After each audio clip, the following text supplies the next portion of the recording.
this to to do kind of escape from all the heaviness of the world. And some of these guys are work their whole lives to try and do these races and stuff, and if they can't finish a race, how is it fair to them? Yeah.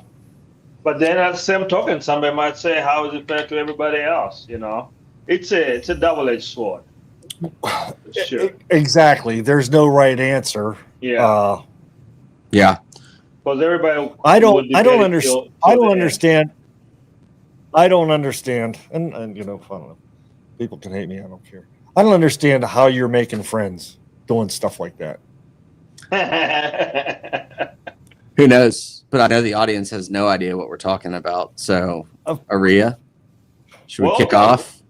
Yeah, folks, welcome to the studio. We are back for another episode. Before we get too much into the weeds, and to keep me from doing a separate edit, I want to thank our sponsors. You guys know that as we race and ride our bikes more and more, recovery becomes crucial. And we have two amazing partners that help with that. Reland for the protein after you ride. That is absolutely a game changer for me. I think these guys would agree. And then also olive oil, all-live.com. The inflammation is also a big part of not recovering on time. So we use those supplements to help us recover even faster and be, you'll see with my results at Chequamegon that some of these products are working, Anyway, and also our friends at World of Bikes for keeping the service game going, as well as Fat Tire Co. for also being an amazing partner as well. Anyway, let's jump into the episode here, guys. Yeah, well, I think we got to start with, did you take my strategy to heart for Chequamegon and go out as hard as you could? Well, so no, I did not. Okay. I did so what not. was the strategy then? Well, Grams thought I would just go full gas the whole time. Yeah.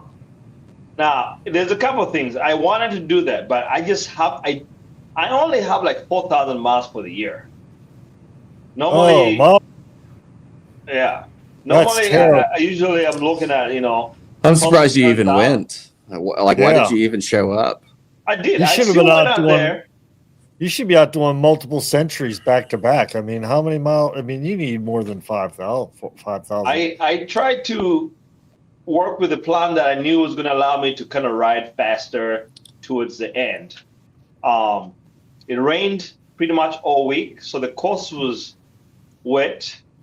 Yeah. And I had switched to my Race Kings 2.2s. Yeah. And great fast tire, but my goodness, is it squirrely. It is squirrely, and it doesn't have quite the bite that my E-lines have. So anytime you lean that bike in the corners, it was like, we're going down for real, So I lost. I would not ride those tires again unless the course is going to be absolutely dry. I lost a lot of time on the downhills because I just didn't have the grip, because there's a lot of sweeping off-camber right-hand turns in the whole course. It's grassy too, right? It's yeah. And it was wet. So much carnage. So I made up a whole lot of time on the gravel sections, but man, once you got into technical stuff, you needed more bite on the edges, and it just wasn't there. Yeah. And that's the sad part. It's like the last 15 miles, arguably there's a lot of like windy gravel and also single track, but I just couldn't take advantage of the downhills in the same way I would on my other tires. So it was kind of disappointing. I wouldn't ride those again. What was your time? Yeah. I went 10 minutes faster than last time. There we go. Right. So, and I actually normalized even less power.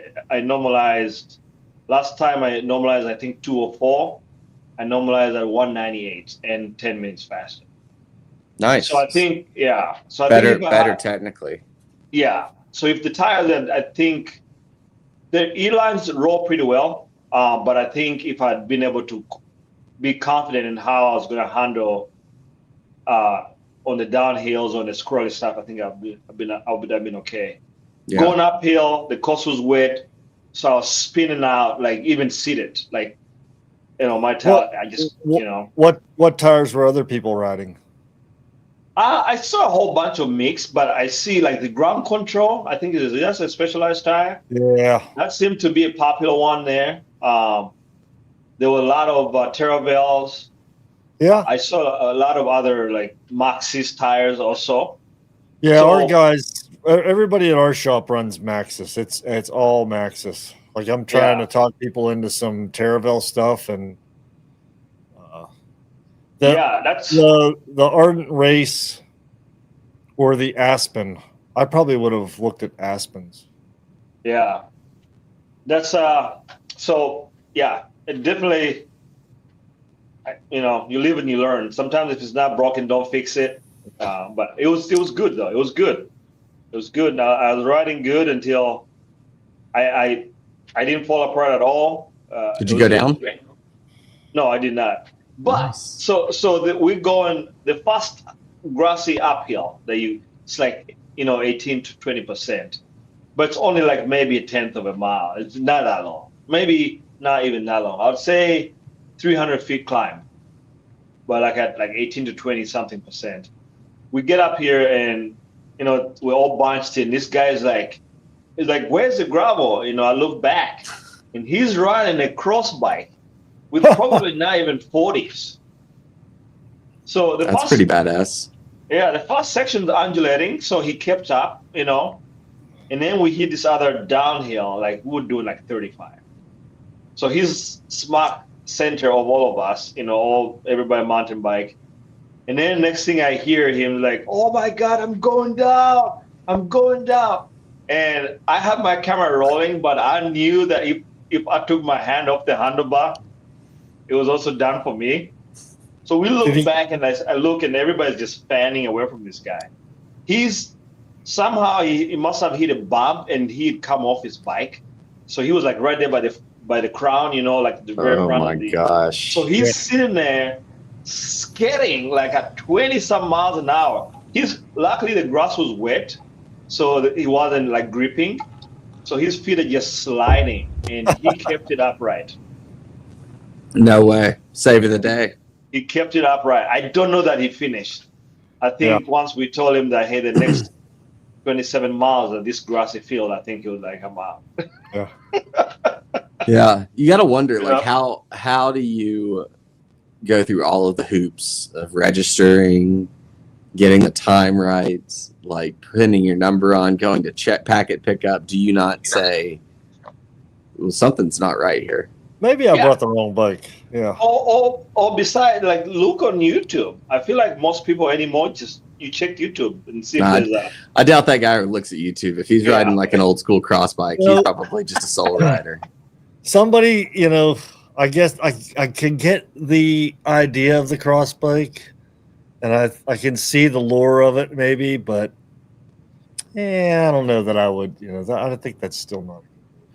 I think I honestly think if you have like a modern gravel bike that can fit a mountain bike tire on there, you could do it. It probably won't be, but maybe you need a suspension fork up front. Yeah. But you could do it on a gravel bike, I'm almost certain. I think there were at least one pro male that did ride it on a gravel bike with a suspension fork. I don't think he did well. But Keegan rode his Leadville bike and give it up to Alexi for jumping out there at the end and winning. That was crazy. That was pretty awesome. Did he attack and nobody wanted to be the one to close the gap? Is that what happened?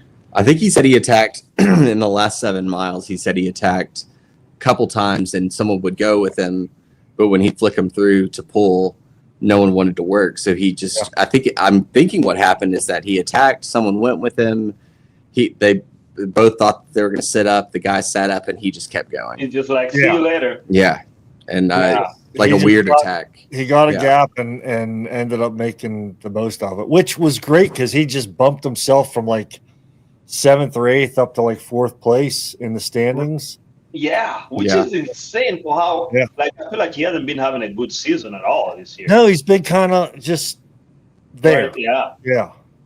Because he was at Leadville, he was really no show, right? Didn't really Yeah. do very well up there. So that's good. Say it's like it's not over till it's over, right? And give it up to, is her name Melissa or Missy or Miss? Melissa, yeah. Melissa. Melissa. Rollins' Melissa. daughter, That's, yeah. yeah. Yeah, she And also she got away. She's just strong. That's crazy. Just, I mean, for both of them to be able to ride away on that course is wild. Like, I can't believe that. I mean, I think my elevation profile came up to right under 4,200 feet. Over 40 miles. Yeah. So it's it's legit. And they Well, got it. it's- I think the pro time was like 146 or something like that. Insane. 146. So That's we're talking quick. to a local guy that he used to race Chequamegon back in the day, and he said that 1 year there was a rumor that Greg LeMond was going to show up, and then they're like, he probably is not any good on the mountain bike, so he's not going to show up here. They say with like there's 10 minutes before the gun goes off for the pro guys, helicopter shows up, lands, because lands are, on the street somewhere, and guess who jumps out? Lamont comes out. He did. Yeah, and then so they ride, right? So they ride 25 miles or whatever. He's in the front group, and they're like, oh, maybe he's not really that good that he's not attacking, Yeah. to make separation. They say they got him 5-tower climb, and back then, they were riding 2x. They say everybody's, shifting down to a small ring. He puts it in a big ring, attacks on the 5-tower climb. They never saw him again for 15 miles. Yeah. What year was So that? What year was that? I don't remember what year, but it must have That's been crazy, earlier. though. I was back Yeah. in the 1900s. Yeah. 1900s. But yeah, Yeah. they thought it was, they thought he wasn't any good, but I think he just wanted some company. He just didn't want to ride 40 or whatever distance it was back then by himself. So they're like, all right, boys, it's time to go. And he attacked them, and the rest is history. The real question is, did you compete in the boot?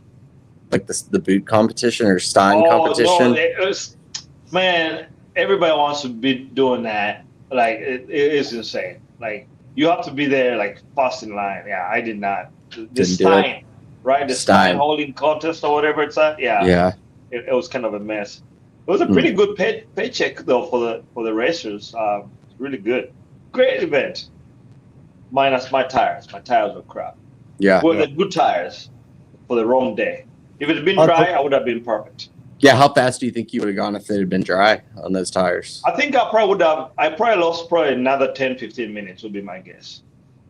I just, and then my dropper, man, I was having all kinds. My dropper seat, like I would put it down, but then it wouldn't come back. Yeah. It wouldn't come back. It was sticking. Yeah. So I like, I'm trying to ride and, you're trying to pull it back up with your, What dropper do you have? It's a Fox. Yeah. It's a what? Fox. Yeah. Oh, a Fox. Mhm. Yeah. Yeah. So I I'm need partial. to do something different. Yeah, dude, I'm Because- partial to the. I like the Axis dropper, even though it weighs as much as a brick.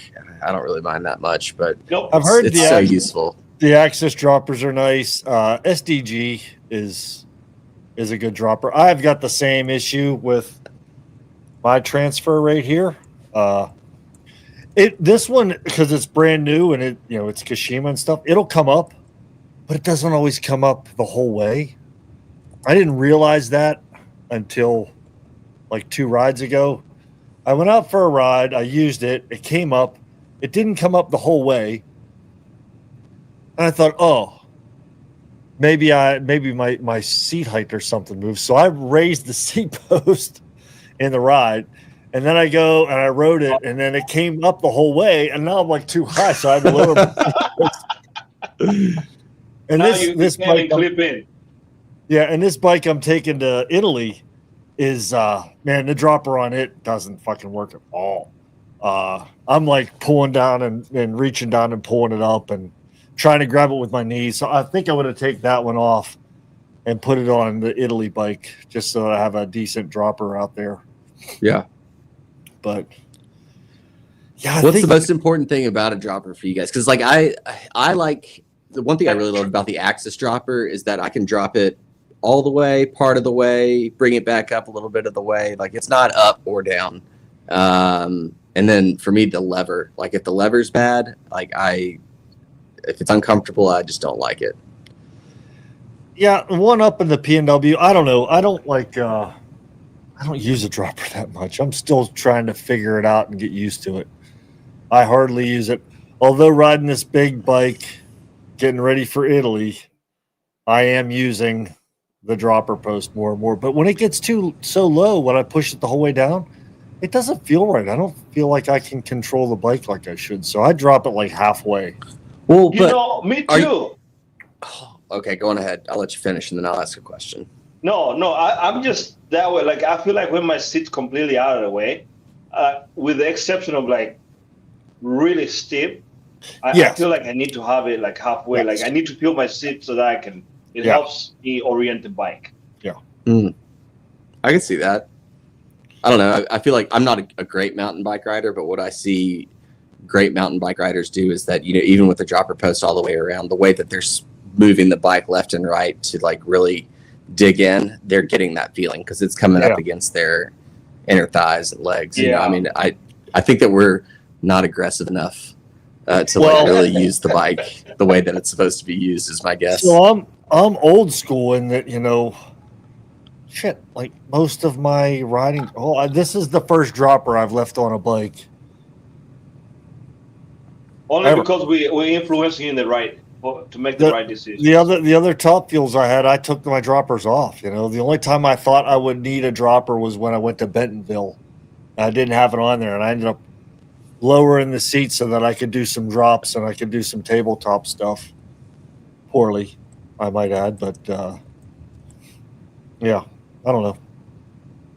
Yeah. No, I definitely could use some more. Like, I think I have situations where I know for sure I need to use my dropper, but and maybe Graham's right. Maybe we're just not pushing the bikes to a limit where we actually are able to tell the difference. So on the steep stuff, I can see it. I still don't think they're worth putting on a gravel bike. I mean, personally. Yeah, I had the Axis dropper on my Cutthroat for a little bit. Thought it was going to be awesome, and it was pointless. Like it was nice. Really? On your e-bike, right? No. I had it on the actual Cutthroat, like my old Cutthroat, and it was okay, but it was just like not.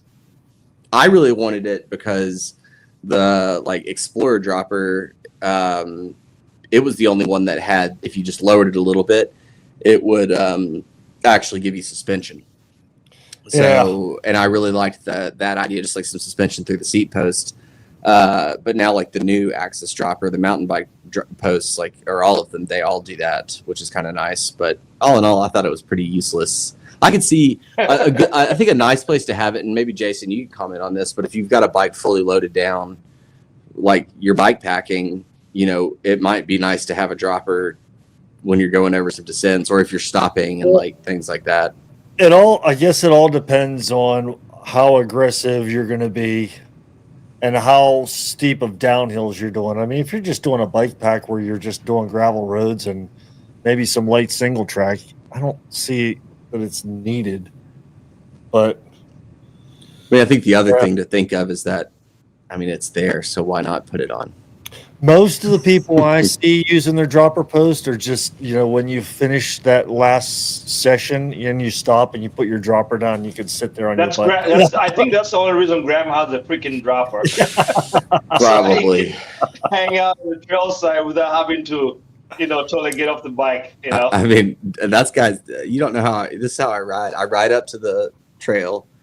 I just wait to talk to somebody. As they go off, I drop my Wahoo in their backpacks. They go off, do rides, fast segments. I sit at the trailhead, talk to people the whole time, wait till they come back, and then boom, ride done.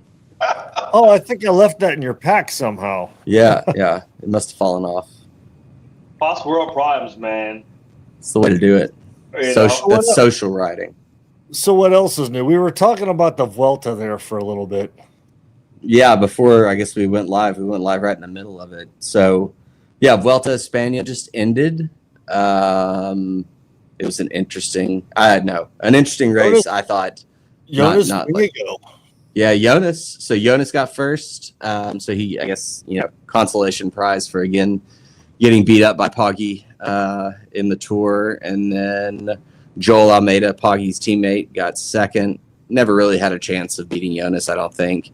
Yeah. But his team did win 8 stages of the 21 stages. Yeah. UAE won, so pretty dominating. And then Tom Pidcock, the little mini leprechaun from Great Britain, big ride from him for third. So that was kind of cool. But I watch an abhorrent amount of cycling. I always have it on in the background. I just love it. So, but yeah, I watched most of it, and I mean, I think it was pretty well set that Jonas was going to win. But the big underlying story, I think, for those of you that didn't watch it, is that Spain likes to protest. I think that's a pretty well-known fact, especially in some of the regions like the Catalan region and the Basque region. There's very vocal people, and they took to the streets protesting the anti-Israel, specifically Israel Premier Tech, which is a pro team in the race.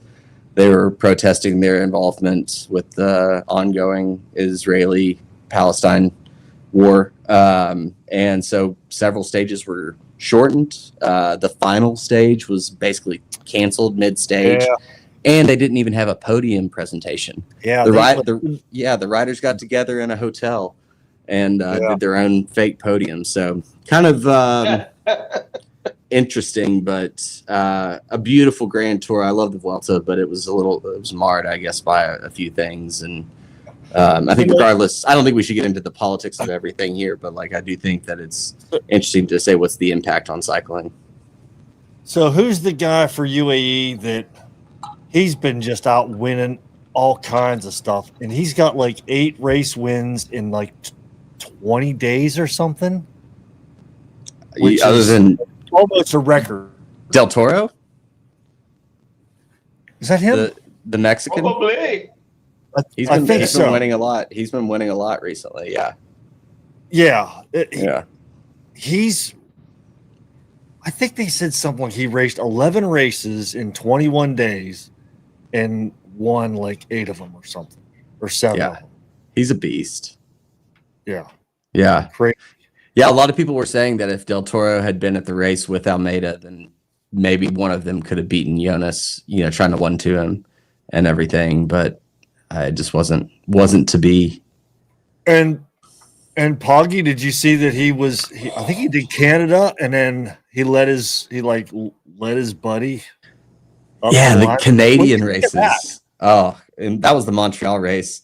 That was that was abusive. That was just a show for. I think that was basically a slap in the faces. Jonas wins the Vuelta, Poggi goes out and effectively wins the race, and then lets his teammate come across and pushes him across the line for the win. That was pretty crazy, but yeah, it was some good racing. I like the end of season racing. I think it's when that Del Toro has won 4 Italian one-day races within the last 7 days. 4. Well, within the last 7 days is 1-4.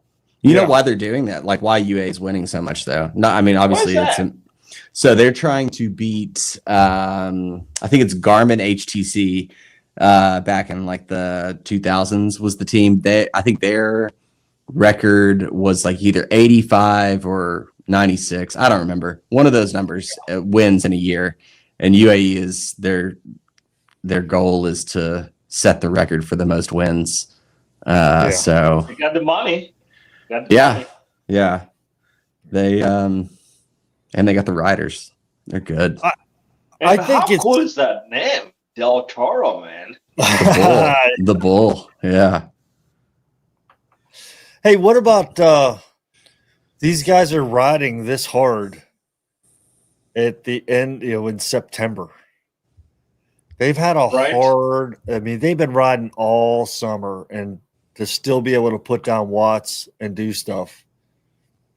It's all that they're having that olive oil. Yeah, they got that. They got that. They got that really good protein in olive oil. Yeah. The one that where you have to see your doctor, right? No, let's not joke about that. I mean, I think hopefully the sport's clean, but You think so? Do you? Okay. Also, do we think that modern cycling, like just honestly, like I've thought about this. Do we think that modern cycling, like all these guys are clean, and they're just generational talent, No, they're not clean. right?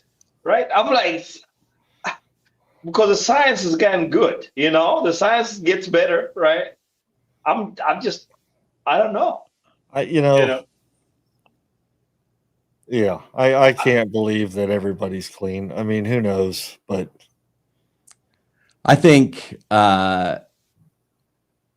I think there's like, if you look at what like the full capability of what a cyclist could be, and you look at like the 90s and early 2000s when doping EPO use was rampant and things like that, I think that made up for a whole lot of things that have been fixed, quote unquote, naturally.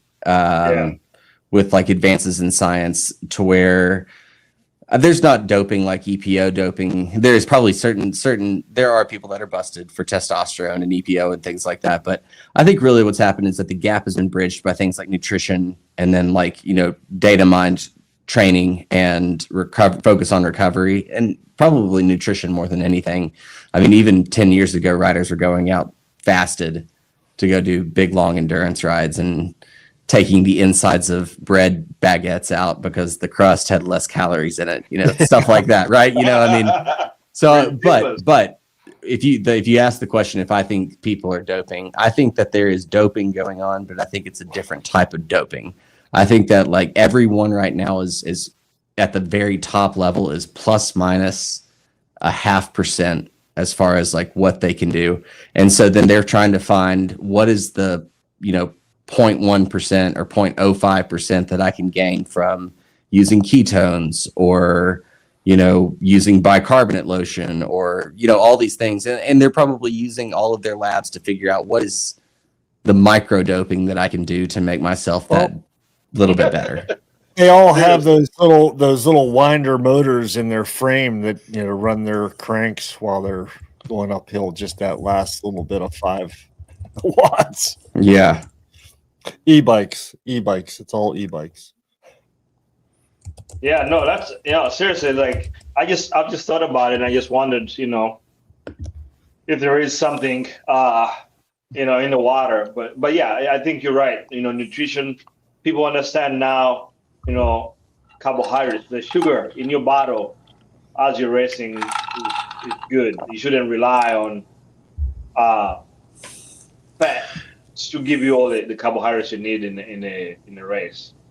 Yeah, but I think the fact that some of these riders like Vanderpool and especially the cross riders are able to compete year round, there's something weird about that. And who's to say? These riders still go to altitude, and I mean they go to like the Canary Islands or they go to Sierra Nevada. They go to these remote places to ride the mountain roads. Who knows what they're doing? We all know that they come back down from the mountains or from the altitude and they're firing on all cylinders. Why that is, I'm not there. Maybe it's aliens. Maybe. I mean, Matthew Vanderpool looks like an alien. So I would agree with that. But yeah, I don't know. I mean, it's I think it's always fun to question it because you just can't believe some of the performances that they put down. Like Quinn Simmons got third behind Pogacar and Brandon McNulty at Montreal. I think, Jason, I sent you his file on Instagram. He normalized for 5 hours something like 396 watts. Like, that's insane. That's insane. He burnt something like 12,000 kilojoules. Well, this is what aliens can do. But did you see my I sent you my power file, remember? Did you see that? Yeah. Oh yeah, for context, I wish you could. Can you pull your power file up so I can so we could show everybody? Because I don't know where it's at. if it's correct, Aria's going world tour. If it is correct, Dude, I hit it on Strava because I didn't want you guys to get intimidated by my power numbers. oh man, I think you should publish it for the people.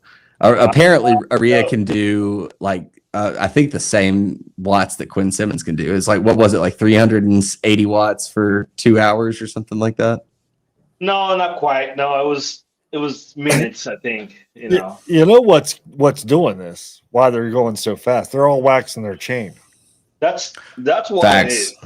I think Facts. that's where the money is at. Let's be honest.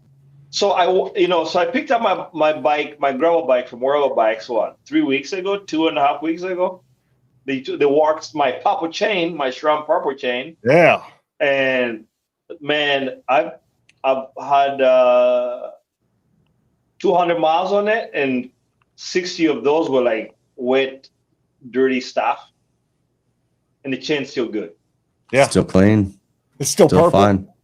And I've been like on the fence. I just didn't, I know you, Graham, you swore by it, and a bunch of other people, but in my mind, it just wasn't computing. And after that, I'm like, it actually makes sense. But I think you need to have a couple chains lying around the house that you always have one that's waxed and ready to rock and roll if you're going to get into it. Like one chain works and just only one, that's no go for sure. What? You should have like a couple of extra chains waxed always. That when you Why? wash your bike, you just because let's say I come home from a ride and my bike is dirty, I want to wash it. Instead of taking the chain off and then doing the prep there and then waxing it, you already have a clean chain. You're talking about pro level maintenance there, where you have how often are you waxing your chain? No, I feel like if I wash my bike, every couple rides, like I would like rather just throw a new chain on there that's ready to rock and roll, and then but see that's the beauty of a wax chain though, is that there's like no wear, there's no reason to, like, so if you buy that drip lube, like the drip wax that Silka sells, and you just coat that. First off, you got to get all the Silka stuff. Like I do. I already have that stuff. You got the Silka bike wash. You got the Silka bike wash. Yeah. Okay. Okay. He's a sponsored pro. He's just putting new stuff on his bike. Yeah, new bikes. But the Silka stuff, new stuff all the time. Just take it. The Silka stuff is specifically designed to not affect the wax at all. Like it doesn't impact the wax at all. So you can spray every bit of that Silka product all over your chain, and it's not going to affect the wax at all. Except that drivetrain cleaner. That would break down that wax. No. Drivetrain cleaner won't break down the wax. It's specifically designed to go after the grime and not the wax. Like that is why they made that. It's made for that. Yeah, no, I've been happy with it. So I did the drip wax on my mountain bike, and I washed it, cleaned the chain with the Silkas. So what I ended up doing, I didn't want to take my chain off my mountain bike. So I bought the Silkers, the chain stripping stuff. Yeah. And I probably didn't do it the right way, but I just put it in my chain cleaning tool, and I just sat there for minutes and rolled it, and then filtered the liquid out to put it back in the jar, and then I just did the drip works, and that seems to work. Yeah, I don't think that's right. No, Aria. I just didn't want to take my chain off and put the whole thing in the can. Like I was running out of time, so it worked. It works. My chain's good. Well, if you it's not. Your chain's not good right now. I promise. No, dude. Egan, if Ryan email Silka, they said that's okay. You can do it that way. But did you? So you stripped all the wax off, and then you didn't re-wax it. You just did the drip lube. Yeah. Yeah, that's not it. Like you can do for 3. So I talked to Silka Rep. You can do multiple applications of actually after just 2 of the drip stuff. Just after 2 of the drip stuff, you're almost like 95% of what you'd get with the immersion waxing. Based on the drip stuff is, as far as I know, the drip stuff is supposed to go on without you're not Correct. supposed to really clean your chain. You're Just supposed to wipe it off, and then Yeah. you're supposed to put the drip stuff on over top of it. Yeah. No, the Silker rep told me that if you don't want to do the whole setup, you can strip your chain, and at one pass of the drip stuff, you're at 85%. At the second, you're like at 95%. I Okay. recommend 3 times, but if 95 is good enough for you, you can stop there. That aside, you've also like you paid World of Bikes to wax your chain. Like they waxed your chain for you. Yeah, Like They did, you yeah. have taken that whatever, let's call it a $50 service. You've taken that $50 service and just like taken a $50 bill and just lit it on fire. yeah. Send me No, the you're talking $50 2 bill different next bikes. So time. I'm talking about my gravel bike was waxed by the shop. So I've been using the drip wax to maintain that. My Okay. mountain bike, on the other hand, has not been waxed ever. Oh. Okay, so Yeah. Listeners around the world just gave a collective Yeah. sigh of relief. Aria, I was about to end the podcast and like have a sigh. Yeah, no, with no, you. no, I was no. like very Yeah. yes. No. Okay. All right. Yeah. So I'm on board with the idea of using the drip wax to like mimic wax. I Yeah. thought that you were waxing a chain, using it once, and then stripping Oh, it no, and no, then yeah, putting no, drip wax no. on it. No. Even Okay. my grandma wouldn't make that kind of blunder. You know. You seemed Yeah. convinced that like, and you had us all convinced. So all right. you know, Aria's got podcast money. He's using a chain. Yeah. He's just passing away, and he's using a new chain. He's just got chains coming. Oh, those purple Ridiculous. chains. Meanwhile, man. I spent almost 2 hours at like 94% of my max heart rate at Chequamegon. Wow. Wow. Yeah. Jinx, you owe me a Coke. Uh, Oh, I told him, I said, Jinx, you owe me a Coke. But yeah, that's great. 94% of your max heart rate. yeah. Do you think that was because you were just clenching so hard every time that you went on anything technical? Well, there's that too. There's that. So my Are you right wearing a tricep- heart rate? Are you wearing a heart rate monitor, or are you wearing a watch? Yeah, heart rate. Yeah, Okay. I have a chest strap. Yeah, I have a chest strap. I mean, no doubt, those tires are fast, man. They're fast. Like I can see why people ride with them on the gravel. They're, if it's going to be sandy and floaty, for sure. I did the Continental Race Kings for a while on my other bike, and I kind of didn't have that same warm, like I felt like what you felt. Yeah. A little bit swirly, and it wasn't necessarily mud. They just didn't feel like they had that 100% grip. Yeah. No, I just didn't trust them in the corner. I just didn't. Yeah. I felt like a kid. I guess like You guys- I'm to the point ahead. now where I don't even think of the like Race Kings or Thunderbirds or anything as What was your tire pressure? Sorry, Graham. 26 in the back and 20, Really? 25 in the, yeah. Whoa, that's way too much. No, yeah, no, I thought you'd be in the teens. Whoa, no, that's way I too tried much. to go too low, and it was just like it was worse. Like I That's started why out you didn't at have 20. your grip. I did like 20, and it was just no bueno. Oh, I was not rolling very well at all. It was sluggish, so I kept on going up, and I settled on 26 in the back, and that seemed to work pretty good. No, the front was at 22 or 24, right around there. So you're getting called out for your weight there, buddy. Yeah. yeah. Hey, that's who I am. That's what I'm working with. You're not that heavy. Let's see. I was gonna. Maxxis has some new fast tires. If I were you, I would have put my tire pressure around 20, 21, maybe. No. That's too low for me. You got carbon wheels on there? Hell yeah. You got a good warranty on them?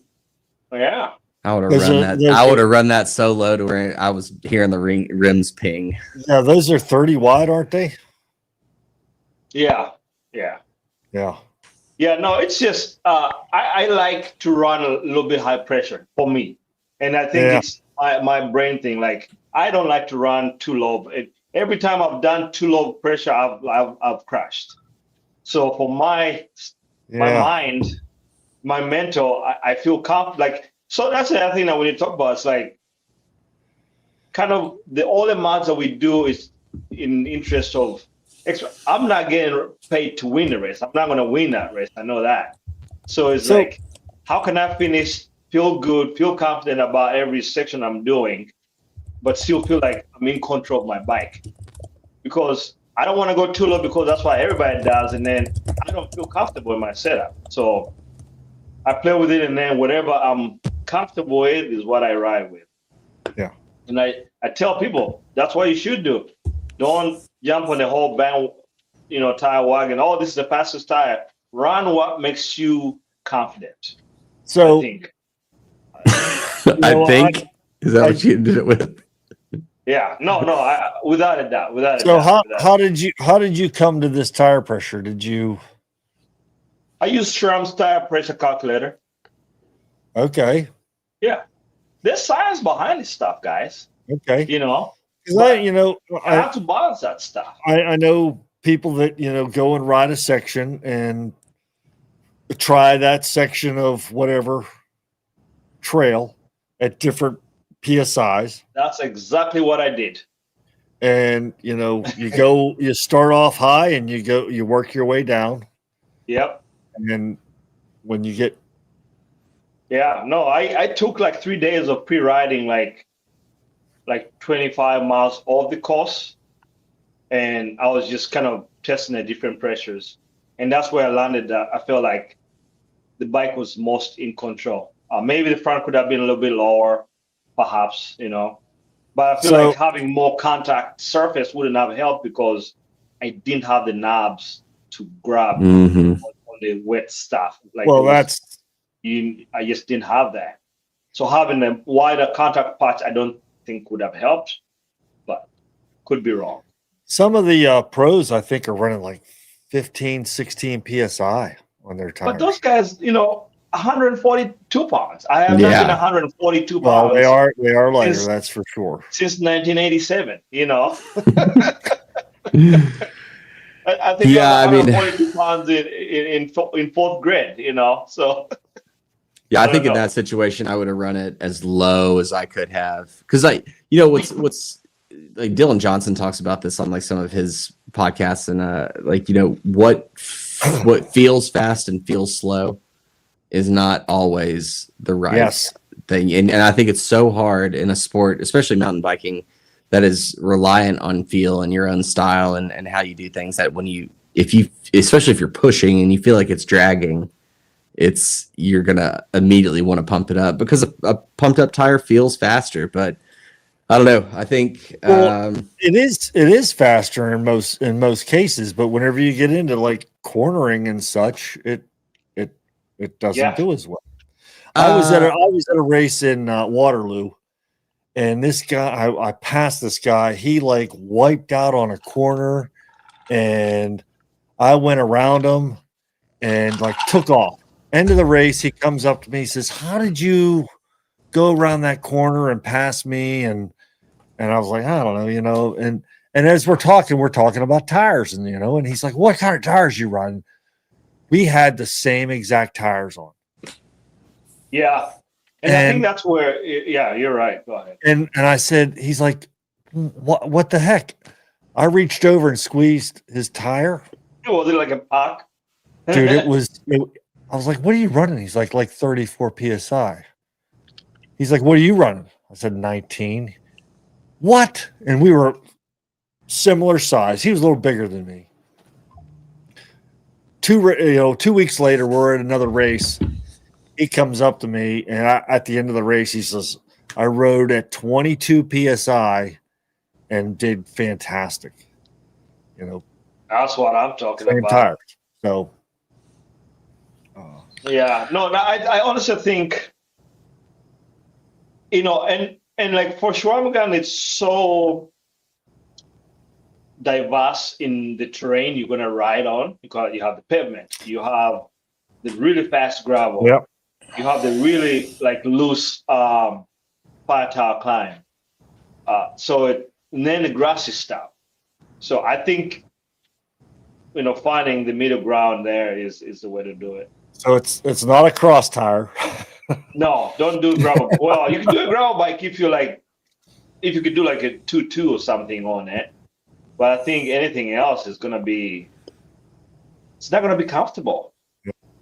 I think you just be beat to death just with your body position. I think just the body position of a drop bar bike would be, well, a dedicated drop bar bike. I know a lot of people did ride drop bar mountain bikes, but I want to go back to something we said. One more thing about the tire pressure thing.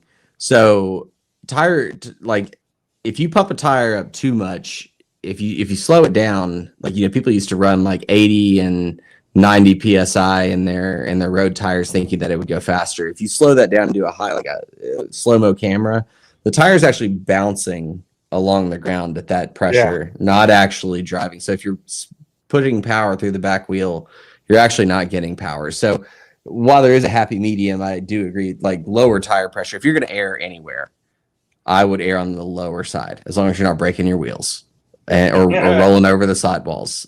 Perfect. Always try to get there as low as you can. Graham, sidewall is a big thing. Certain tires have, thin sidewalls that will roll easily. When you're in a corner, they'll roll side to side. So sidewall is a big thing too. That's true. Yeah, for sure. Yeah, that's a scary feeling, is being on a mountain bike and not having enough pressure around a berm, and you roll your sidewall over and you either burp the tire, or you just feel that swap. Like it's fun, but it's not a great feeling. Yeah, it definitely makes you park her up a little bit. I don't think I've ever burped a tire that I can recall. I have. I ripped a tire off the back wheel once. Just around the berm. How do you do that? Yeah, it was just around the berm, just like going around, and it just rolled right off. I mean, it was probably an old tire, but low pressure. Yeah. Nope. Next time I'm putting my E-lines, Terravel E-lines, and I'm done with it. They roll decently fast on gravel, and they have knobs for the corners. Comfort all day, and still fast. What the hell? I'm a fan of the Terravel honchos. The hell? I like the honchos. But that's a good tire. I don't think I can fit that on my bike. Yeah, they're like a a 2.8, right, or something like that. That's what I have on the Krampus here, honchos. Aren't those Terravel tires like pretty notoriously heavy? I haven't looked at them recently, but aren't they pretty heavy? Some of them are, but they're light and supple, tan wall stuff. These honchos were the lightest. That's why I went with them, because they were the lightest 2.6 tire I could find. Yeah. I know Rhea used to ride a lot of Renee Hurst, and those are super lightweight, thin casing tires, but you just like puncture left and right. And they're loud, They're loud. Loud? Really? Renee Hursts, yeah. They're loud, man. I've been really happy with, I like them. It's a great, I would say, if you want a Swiss Army knife of a tire, they are that. A low loud on pavement, I'm surprised you complain about the noise, because you've got that baseball card in your back spokes, so I figured that was probably going to drown out the noise of any tire road noise. No. I like him, but I've been happy with the Conti, hard pack in the back, and so can't go wrong there. For a gravel, what's your favorite gravel? What's your favorite gravel tire and least favorite gravel tire? Let me answer it. I got to step away for a second. I'll answer my least favorite gravel tire first. My least favorite gravel tire is the Panaracer Gravel King SK. And I'll say it for this reason. When that tire is under you, it's on your bike, great tire. No, doesn't puncture, rolls pretty well. It's a little stiff, but it's not a bad tire, and it lasts forever. But if you ever follow anyone that has that tire on their bike, you were That's just the worst. eating rocks the entire time. So You better be like- wearing glasses. like Yeah. I rode with this guy the other day, yesterday. I rode yesterday, and the guy he had 50s SKs, and I just was yelling at him the whole time because naturally he was faster than me, so I was behind him drafting. But yeah, I was eating rocks the whole time. So that's my least favorite tire. Me And too. Yeah, Yeah, I'll come that's- back. I'll come back. Unanimous. It's unanimous. Y'all. So, and one of the times I've had a mixed experience with the Vittoria Terreno Drives. Really? So I like that tire. It's really fast. No. Actually, I'm confused that with the Terraville Sparwoods. The Terraville Sparwoods. Oh yeah. I love that tire. Great tire. One of the OG tires of like a nice fat meat in gravel, but they wear so fast. They do don't wear last. fast. They don't last. So that's they're my kinda biggest heavy. gripe.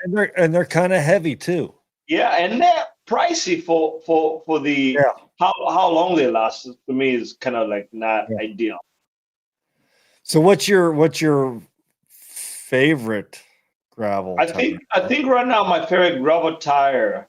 I'm running 2 tires. The Continental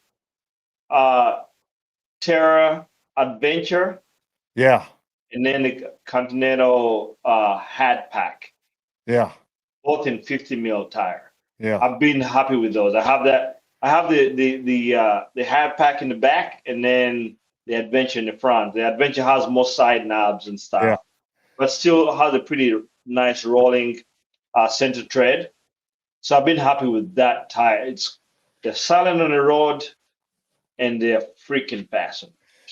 See, I really liked those Terraville Rutlands. I had the Rutlands for a while, and I really liked those.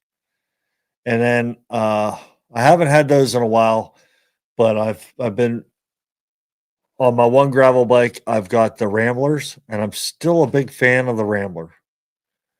Yeah, those are pretty good tires. Maxxis Rambler. And then on my other gravel bike, I've been running the Schwalbe G1. Yeah, I hear a lot of people riding those. How is that? Dude, I love it. It's a good tire. It's holding up well. It's, comfortable. It's light. Schwalbe. Yeah, I think it's the G. Yeah, I feel like I hear a lot of people talking about the Schwalbe G1. Yeah. Blah, blah, blah. This is my favorite tire. Yeah. And, I almost got the Cinterado that you were talking about, and you kind of talked me out of it. Yeah, I wasn't. I didn't like how I couldn't get the right PSI for me. I just felt I just couldn't get it down. And people like it. I felt like I couldn't find the right PSI for me to make it work. But the G1s are pretty nice tire. It looks like a fast rolling tire for the most part. Yeah. Which one do I have? They've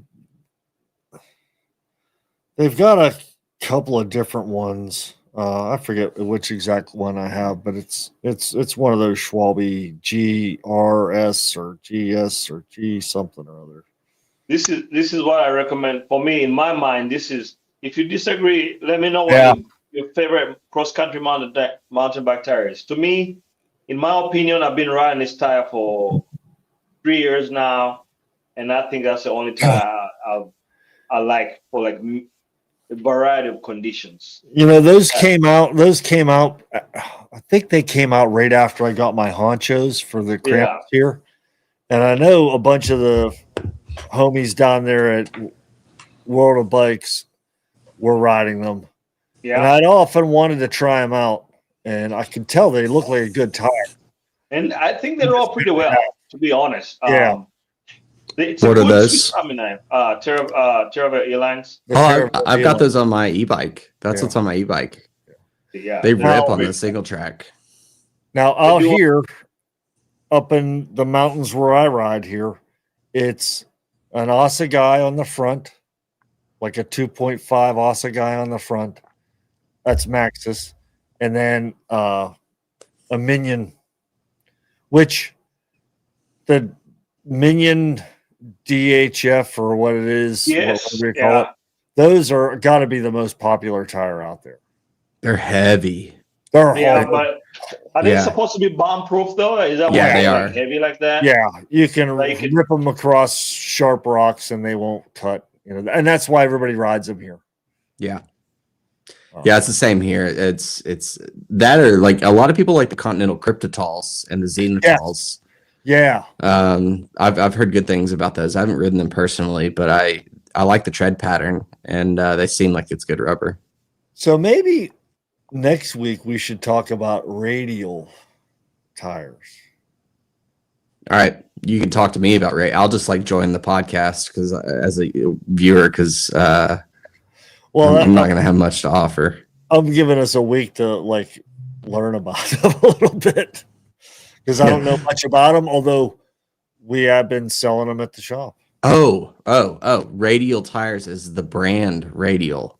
You've No, never heard of that brand? It's not. What is a Radial tire? Can you tell me? Because I'm going to sound like an idiot. I guess that Jason, he's before our time. That's why he doesn't know. so you know how? So back when car tires were a thing, you'd set your car, you'd park it for the night, and the next day you get in it and you drive away, and you're driving. It's like, bum, bum, bum. It's because it takes a while for the rubber to heat up to fully become pliable, and it gets rounded, and then radial. And I'm not sure about the whole I knew all this stuff before, but a radial tire is more supple in a way. I'm not sure how it rolls a little bit better, but it's kind of new stuff. So someone in the chat drop some knowledge, because this is witchcraft to me. What? Radial tires, Yeah. like the thumping tires. Aria's dead. He can't Austin handle guy it. is Todd Rubber. God rubber. Todd Rubber. Todd rubber. I can't see that far away. Good Lord. Yeah, so it looks like, is it the compound they're using in that? It's a compound, right? It's not the brand, it's the compound they're using in the tire. Because like sometimes if you had an RV, you would know this, but you don't want to park in like in an RV tire, like just have it sit there for months and months and months. Yeah, because it develops it gets disfigured in that spot from all the weight. Every car does that. It makes a memory. Yeah, it has a memory. It will. So radio is supposed to fix that. Yes. All right. Well, someone's going to have to actually explain this to me like a first grader next week, because I don't understand it. This is your homework, little Timmy. We're going to all learn about radio tires. So, speaking of which, we want, I don't know if you guys remember, but GP Lama was here last week. He joined our podcast. So, Graham, was that you that put up that note about YouTubers? Yeah, I think we could hit it at another time. I mean, we're an hour in at this point, so that'd take us down a whole other wormhole.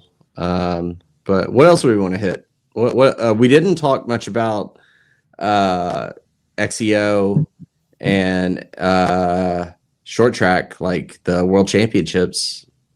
Yeah, what happened to Blevins last week? He got second in the short track. He got out sprinted. Yeah, I thought he had it won. He had like a 10-yard gap on second going into the last turn. And then I don't know if it was Koretsky. I guess it was Koretsky, who I think is his teammate, beat him in the short track. And then Blevins is never, he's like a wild card in the Olympic races, like that distance. He's like every once in a while he can do well, but I think the big sad thing was I was really kind of hoping Vanderpool would do well. He got like 19th or 29th or something like that. It was not good. But you know what I noticed? Vanderpool, I feel like when I was watching the highlights, the top guys, the top mountain bikers, they just got him beat on like the descending part. Like he would catch him. I felt like he was catching them on the uphills, where when you needed the horsepower, would catch him. But then they would gain like seconds on him quickly on the downhills. So I think that's where the problem is. Yeah, which is so funny because that used to, like, you know, he was always super strong on the uphills, but he was also he's a cyclocross like 7-time world champ or 6-time world champ. Oh yeah. So we know he can handle a bike. I think it's that he's just put so much focus into the road over the past couple of years that he's just not riding his mountain bike as much as he was. And you know, when these guys are out there training for this, it makes a difference. And like it's late in the season. You know. Well, although I don't know who can say that. You know who always looks good on their mountain bike, even though they're working hard in road? Peacock. Yeah, it looks pretty good. I don't think he did as much work in the road as Vanderpool was. You don't think so? I felt like he was trying to be in the game. No, I don't think so. Wait, what? Pidcock on the mountain bike? Yeah, I feel like that guy always looks like he's so good. Mountain biker. You know, he's so good. He's a great mountain biker. I just don't think he didn't put down as much efforts as Vanderpool, and he didn't do the tour, did he? Or did he do the tour? No, he didn't do the tour because he rides for Q36.5, and they're a pro team, not a world tour team, so they have to get a wild card invite, and they didn't get a wild card invite. So they got invited to the Giro, which was the Giro was controversial because it kicked out, like, you know, usually those wild cards go to the like pro continental teams that are domestic. So like Italians teams get to ride the Giro, Spanish teams get to ride the Vuelta, French, vice versa. Yeah, you know what I'm saying. But they like kind of took this random Australian team, the Q36.5, and like kicked out like I think one of the perennial teams that joins the Giro and for Pidcock basically, which it's their right to do. But yeah, so he didn't get, but the Pidcock is Pinarello didn't have a mountain bike. They designed a whole mountain bike around him. They didn't change the name. They called it the Dogma. It's just the Dogma like XC or something like that. And it's their mountain bike. So, and he's still riding. I think he's still riding that bike because he brought Pinarello over on the off-road scene, but he went and rode a couple World Cups this year. And I think that if Pidcock had taken the form that he took to the Vuelta, to the World Championship mountain bike race, like obviously he would have to train differently. Yeah. Like he would have been so good. He would have probably won. But do you think Pidcock will ever beat if him and Van der Poel are the same XC? Because he said he wants to win all 3 jerseys, do the mountain bike, do the road, and cyclocross. Well, I don't think he has a chance on the road. There's no way. There's no way he can win on the road.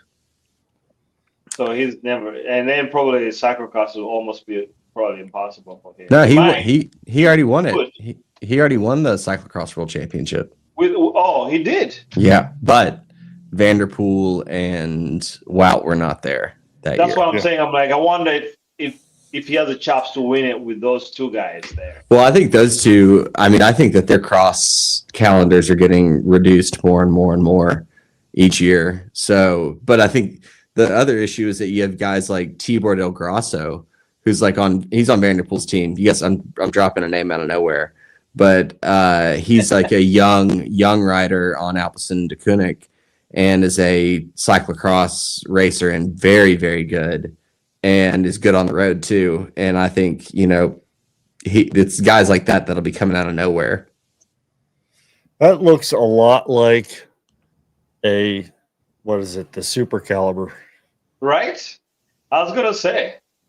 Man, look how but way more Italian. Like it's got like the cappuccino top tube. You gotta have the cappuccino. It's gotta look like the dog, It's gotta look like a dog. That's a good looking bike though, but it does look like a super car. Yeah. This is the one for everybody else. This is the one for Peacock. This is what Grant, you and Jason will be riding this. Look how slam that stem is. Holy Yeah. cow! Yeah. You definitely have to have a dropper with the stem that low. Otherwise, Well, Wow. look how much drop he's getting though. He's only getting like 80 mils of drop out of that. Yeah. That's probably all he needs when he's whipping that bike around. That's a those good looking those bike. are short dropper posts. I don't know if I like the colors, but it's all right. Yeah, no, I don't think it's actually a good looking bike. I think there are much better looking bikes out there. Like the new Super Cal looks so much better. What do we think is the best looking like cross country bike? Right there. Oh, the BMC. The pivot. No, there's it's the BMC that has the internal like reverse dropper. Where like it's like an internal dropper, but it'll actuate up and down with the lever. Like it's a crazy thing. Whoa, but it's I forget cool. what it's called. No, it's cool, but you never want to work on it. Like the way that you actually like put pressure into the rear shock is like it's crazy. Like one came into the shop like a couple months ago, but it was a cool looking bike. It was super clean. What do you think of all the Scott bikes with the internal routing and the internal shocks and all that stuff? I think it's cool, but it doesn't look as clean as I want it to though.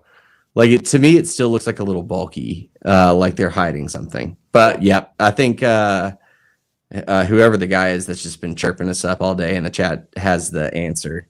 The Epic, Specialized Epic, I think is just the sweetest looking bike. That looks nice. That does look nice. Maybe it's the paint jobs, but it looks good. I don't know. I was looking at the BMC. It doesn't look good to me. I think the Pinarello was a better looking bike. Look at this. Maybe it was a BMC. It was a different bike. I don't remember. This looks too busy. I don't no, it definitely didn't look like that. Yeah, look at that. This looks like something my grandma would love to ride. Pull up that Epic Evo Pro. I want to see this. Let's see. I think the Super Car looks really nice. The Epic looks nice. That's one of the number one search results is the Epic. Oh, See if we can find it. I'm so over specialized. You're not a specialized guy? Not You're a anymore. specialized hater? Yeah. I would ride a S-Works Tarmac SLA to someone put one in front of me. I kind of like that's. I kind of fan of the Santa Cruz Blur. That's what I was gonna get, and I ended up with this. Yeah, I remember you said that. I like this. I think better. Yeah. Well, what else do we got tonight? Anything? Yeah, that's a sick looking bike. Yeah, that does. It's all lighting. I do think the Super Cal. I think the Super Cal is a sweet looking bike though too. Yeah, I like how clean the top and the rear fork on the Super Cal. It makes it look super clean, just how it's set up. Yeah, I guess like the difference for me is like I love the internal rear shock on the Super Cal, like how clean that looks, and that it's got a straight seat tube, as opposed to like the crooked seat tube that the Epic has. So I think I'm gonna actually give me a lavender Super Cal, and I'm good. There we go. No, that's a good looking bike for sure. Yeah. Jason's like, I'm ahead on that. Jason's like, give me my Krampus with like some tube tires and no dropper, and I'm good to go. Yeah, with a dynamo light on the front, right, Jason? Yeah. That's the bike right there. Yeah, it's sick. That's your pivot, right? Cause what did you? Yeah. That's nice. That's nice. What color did you go with? Is it like a grayish color? Yeah, it's that flat black. Yeah. Flat black Not gray. bad. Yeah. All right. Shall we wrap it up? Because it's too late in the game to start a new episode. Agreed. Yeah, I'm tired. What you been up to? Were you working hard today? I worked out and I ran and took care of the kids and got my oil changed. Did a bunch of stuff today. Nice. Oh yeah, the 429 trail. Yeah, that's a good bike. I've never heard of that bike. Yeah, that's a pivot. No, I've never. I only know Trek. I only know the Top Fuel. That's it in my world. Best bike 2020. Best one. Anything We'll that's see. come after since then has been, garbage. All right. Well, let's shut it down, guys. Cool. Thank Hey, you all great. for watching. Thanks for joining us. Yeah. Great Appreciate it, chatting with guys. you all. We didn't go through any of. We had all these things to want to talk about. We'll leave it on the notes for next week. Yeah. The shoulder season riding, and we didn't. Well, talk hopefully about the weather gets more fall related, and then we can talk about fall gear. Right now it's hot everywhere. So Let's build interest with the full suspension Walmart bike that's out there. I know. We're gonna talk about that. Walmart. I'm picking bike. one up. Yeah. Are You you? picking one up? We're getting sponsored by Walmart, aren't we? Man, I don't know about that. They might come for us. I don't know if I want to take the Walton's money. All right, fair enough. All right, guys. All right, Thank y'all. you for watching. Thanks. Until next time. Peace out.